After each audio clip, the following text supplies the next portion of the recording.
But then there comes a point in time where you're really close to being at the top, and then everyone looks at you and goes like, "Where are your big ideas? Why aren't you bold? Where's your authenticity?" And you're like, "Wait, where is my authenticity?" It's a lot of that. People will always ask you, what do you do? Who are you? It's not authenticity. What are the beliefs that are happening? What are the stories that are coming up? What are you telling yourself? Working with that. It's only after that, and then there's some emotional components that come in too, but it's only after we do that work that we can really talk about like, okay, let's take the stage. Okay, let's own the boardroom. Okay, let's pitch to VCs, right? Let's go on Right, that right. date.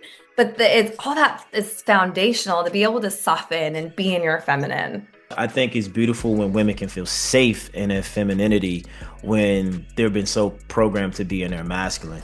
Spiritual Fitness Podcast. I'm your host, Eric Bigger, and I'm back again with another episode. And I have the lovely, beautiful Miss Sara Anderson. She's a women empowerment coach. She's a very, very strong, a woman of authenticity, presence, and she doesn't believe in faking it till you make it. And she's all about having strong communication skills through your vessel, through your voice, through authenticity. So, Sara, welcome to the podcast. How are you? Thank you. I'm doing so well. Happy to be here. Yes, let's get into it. Like, where does the story of Sara Anderson start? Where does it begin? How did she tap into authenticity and being present? Give us a little bit, a download of that before we get into the details of who you are and what you really do. I would say that there was a turning point catalyst for me when I was in my tech career. I used to work in tech. I grew up in San Francisco Bay Area, so I've been in the Silicon Valley area. In tech, one of the really cool things about it is that you can rise pretty quickly in startup culture. Like you're able to move up pretty quickly. So I think I accelerated my midlife crisis and turned it into a quarter life crisis.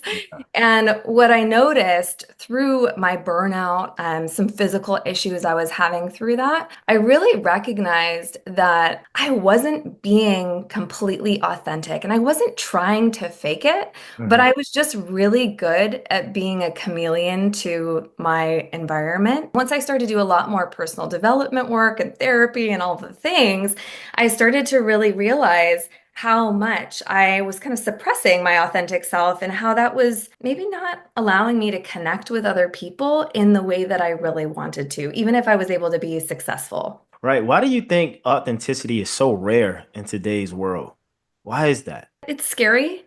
Really? It's really scary. Okay. There's so many ways that we learn to be, right? From the moment that we're born, our families, our communities, everyone is telling us, showing us, you've got to be like this, you got to be like that. It could be based on your gender or the community that you're in. There's so many different things where we're told who we need to be. We have this need to just be accepted by other people. So it's hard if we feel like, oh, I don't know if I can be this bold or loud or big or whatever it might be with this group of people and still be loved and accepted. That's going to be really hard for you to be authentic.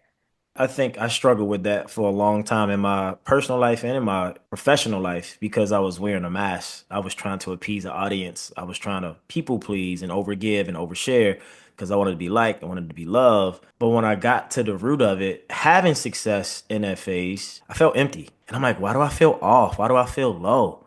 What am I doing? And so I was part of the fake real crew, the fake real vibration. And especially being in the entertainment industry, it's a lot of that. People will always ask you, what do you do? Who are you? It's not authenticity. But I do realize the more authentic I've been, the better I feel. I feel more free inside. I don't feel like I gotta play this game. I gotta code switch as much, or I can grow my beard. I don't have to fit into this box of perception that I created around how I saw life if I wasn't around people that could relate to me or if it wasn't my peers. But let's get into women empowerment. Why women? Why empowerment? And why is it authenticity and present presence important for women in business? There are so many, and I would put myself in this camp before too, where as we're chameleoning, as we're being that successful woman, we can kind of take on some of the more masculine traits or whatever we think is going to be acceptable. And I was just talking with a client of mine earlier today about this, where she was realizing how much she's internalized, like things that are too feminine or too Mm, girly, or you can't be silly, you can't be playful, you can't let those parts of yourself out. And I think it's a huge disservice. I mean, just to business in yeah, general, to all genders. The other thing that's really important and why a lot of say executive women might come to me is because we end up polishing our edges as we grow our career got it. because it feels important and it actually might be important as you're growing up the ranks. But then there comes a point in time where you're really close to being at the top, and then everyone looks at you and goes like, "Where are your big ideas? Why aren't you bold? Where's your Mm, authenticity?" And you're like, "Wait, where is my authenticity? right, I like right, right. left that somewhere back there because I thought that's what I needed to do." And so that's why there can be like this homecoming. I'm never helping someone change themselves. I'm just helping them unlearn and strip away some of the stuff that's not them. Yeah, and I think it's important for women to understand that from a women's paradigm and perspective because I have the privilege to coach high-end CEO women. And for me as a man on the other side, it's always comes to the relating as far as the dating, right? Where they're so busy, they're so on, they're so doing, they're giving energy, they're the quarterback, not the receiver.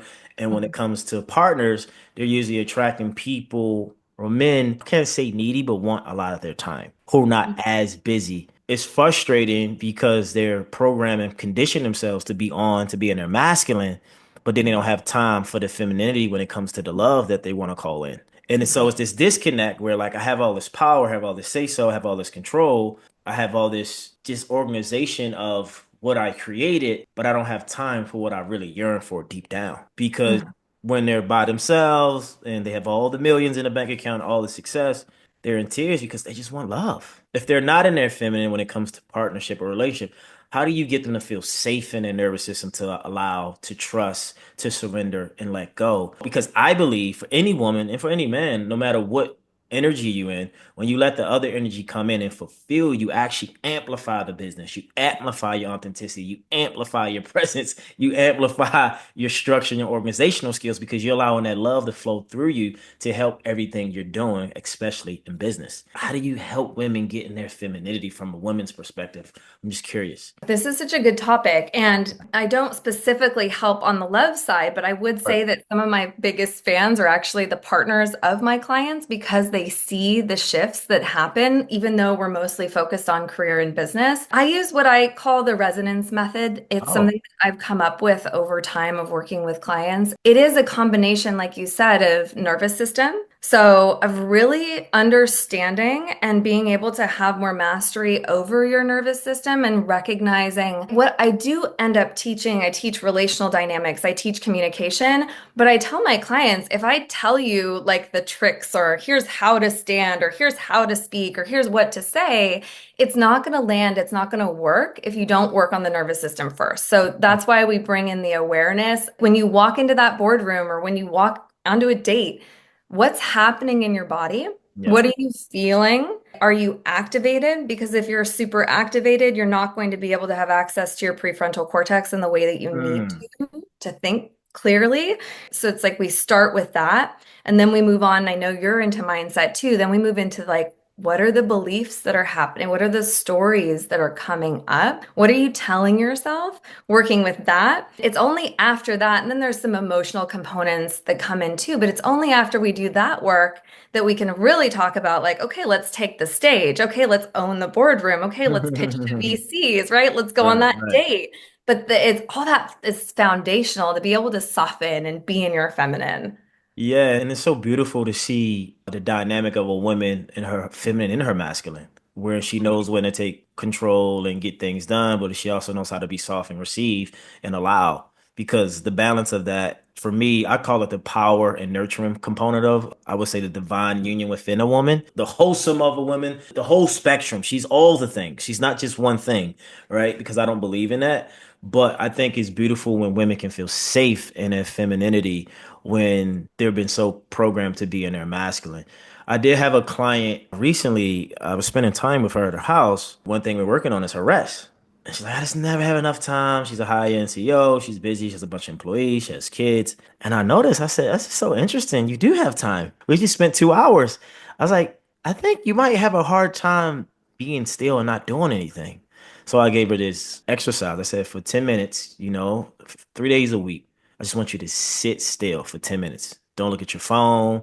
Don't worry. Try not to think about work, the kids, and see what happens to your nervous system. Just reflect. And you can have a journal by your side and see what's coming up. What's happening in those 10 minutes? Because, like you said, our nervous system is programmed. The body keeps the score to stay in fight or flight unless we feel anchored, we feel safe, and we feel grounded in our nervous system. And a lot of people don't understand that, especially in business and doing big activations, making money. If your nervous system doesn't feel safe receiving large like opportunity, it'll sabotage it or it'll shut it down. So for you and your journey, I want to tap a little bit into your personal journey of internal emotional intelligence, expanding your consciousness. What worked for you to be who you are today to help so many powerful women, for them to trust you and have safety around what you're giving them? Like I had briefly mentioned before, I was going through burnout. My energy was off. I was falling asleep in the middle of the day at my desk. Like I had to go to my car because I can't stay awake. I like got hives. I had like gut Mm, issues, all these things. wow. And I'm super healthy. Oh, I was like bringing my lunch, I'm working out, I'm doing all these things, but my body started to really shut down. And so it was a really big wake up call for me because I was going to these alternative doctors after I went to the regular doctors. And I remember sitting in the car after they told me, your adrenals are shot. That those were the Mm, exact words from my doctor. And I felt like this could be a permission slip for me to quit and just give it up. I don't know, try and make it on Instagram. Like, I don't know, this was like circa 2015, maybe. I thought about this quote that plays in my mind all the time: wherever you go, there you are. wow. Wherever you go, there you are. That is great. Elaborate on Right? it, please. Wow, I love that. I'm still gonna be, you can put me on a beach, you can put me wherever I am, but I'm this person and I'm gonna find a Mm, way to be anxious and overworking no matter where, if I'm sitting in a cubicle or I'm sitting on a beach, it doesn't matter. Thank God that version of me had that insight. I'm so grateful right. because that sent me on a trajectory of healing and getting support and going through so many different things like therapy. And then eventually I kind of fell into coaching. Okay. And as I realized that that's what I wanted to do, I found a coaching certification. I'm actually a mentor in a big coaching certification as well now because I just so passionate about helping people holistically. I don't believe that you can just talk about business without talking about the nervous system or the emotions, Mm, all of those things. So for me, I never take my clients through something I haven't been through myself. I've been there, and so I can sit across yeah. from anyone and support them through whatever they've got going on. Yeah, relatability. And I think the best experience is live experience, right? Where you can coach and help and teach and inspire and motivate because of your own suffering or downfalls or failures. What was one of your tough moments in your life that made you beyond the burnout and sleeping in your car and your adrenals being shot? Did something post that or before that where you realized like something's not clicking, something's off? I need to become more spiritual. Like what made you tap into like your inner being and not so much in a physical, because I realized in all the people I've sit in front of, coached, or had the privilege to be around, it seems like they only can get fulfillment once they pass the material and physical tests through their spiritual currency, through their internal being, whether it's meditation, breath work, plant medicine, prayer, right? Going through a dark night of the soul. It's like something internally,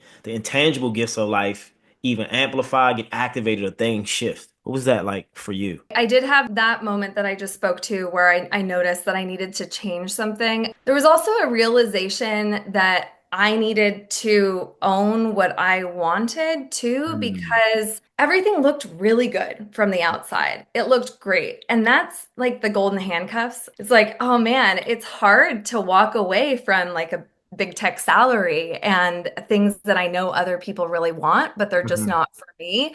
For a while, I think I was just trying to convince everyone else to be on the same page as me. Like, come on, Hmm. like, let's all go. And then there came a point where I had to realize, no, actually, this is a me thing.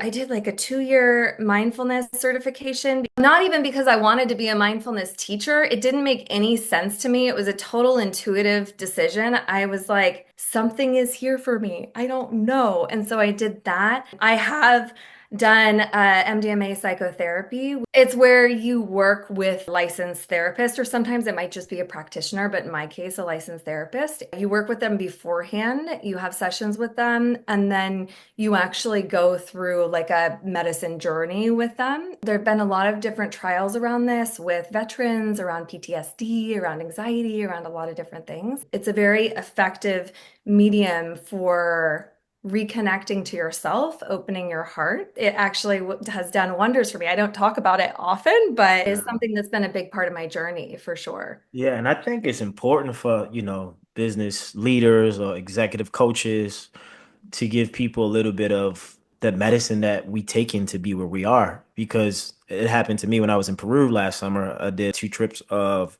Huachuma, which is St. Pedro. I went on an 11-day hike in Peru, and it opened up my heart. It really cleared things for my soul that I probably couldn't clear on my own, and allow me to trust my spiritual gifts that I already had. I just was acknowledged by them to remember my power, to remember that my authenticity, to trust my knowing, to believe in what I can't see that I know is true because that's part of my nature, right? And I believe up until to the next 2 to 3 years, I feel like psychedelics is gonna take off in such a big way because people are past burnout, they're past overwhelmed. I think people even are past of just making money and having fame. They just tired, like from the physical. There's so much stimulation. You call it MK Ultra, like the mind control, the fear, like all of it. And people just really want the truth. And I do believe truth consciousness is back. And I think the root to all of it is your spiritual compass, your soul evolution, because there's so many people in the world that make good money, that are successful, that have the family, that have the relationships. However, they're not fulfilled. And I'm like, but why? Because I feel like the ego has hit a wall and it can't go beyond that wall. And so the only thing you can do is stay in that perpetuating cycle, and there's nowhere to go. And so that's why people find Sara Anderson and signed up and get some accountability and get some coaching, because we all need leaders, we all need therapists, we all need someone that's going to pour into us or allow us to see another side of ourselves that we can accept without fear. And I feel like you have that in you. Like you seem like a facilitator, a teacher, a person who holds space. And for your business right now, are you hosting any retreats? Do you have any events coming up for women that can tap into like your energy and get to know who you are and how you work? How do we find you online or just in the Yeah. world? I have a couple of things coming up. So in fall, we'll be doing a round of Lead Out Loud. And so that'll start in September 2025. And that is my program where we really go through that resonance method. So we're layering in the nervous system, and we're also bringing in moments where you have an opportunity to do a podcast interview. You have an opportunity to have a visibility day so that we really have the rubber meet the road. We're Hmm. doing the inner work, and we're also doing the practical skill building work. And you mentioned retreats, actually, more on that soon too. I'm going to be doing some more Yeah. retreats. So I want to transition just for a bit, and I want to go into communication, right? And how important your presence and your authenticity is so vital, but I also want to talk about frequency. Because you know how sometimes we can say the right thing, but the frequency behind it, it's not really clicking. There's no conviction. You don't feel what a person's saying. What is your perspective on communication and how to effectively use it to close a deal, to stand out, or to be in your power when you're speaking or owning a room? The congruence of what you feel inside, what you believe inside, who you are, your authenticity, and the words that you're saying. Like a real simple example, I think we've all been in an experience where someone's like, yeah, it's fine. I'm fine. It's fine. Yeah, Right? And you're like, yeah, you're not fine.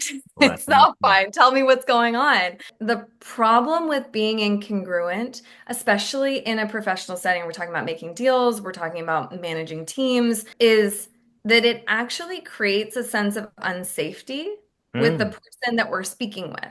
And wow. it's not necessarily conscious. They might not be thinking, what's wrong, their words aren't matching their tone. It's deeper. It's way back in our lineage or biology for us to look for cues of danger. And so if a person is not matching in some way, shape, or form, then we have this kind of like, uh-oh, sort of feeling within us. And so that can kill a Mhm. deal. That can kill the relationship. It can kill so many things. I've seen so many people mess up deals or over talk or overshare in a business setting because of fear, and they're not actually being authentic. And I mean, myself, I'm saying prices too soon. So like, oh, wait a minute. But because I'm nervous and I don't want to lose the deal, I actually lose out on opportunity because maybe I spoke too much or didn't say enough.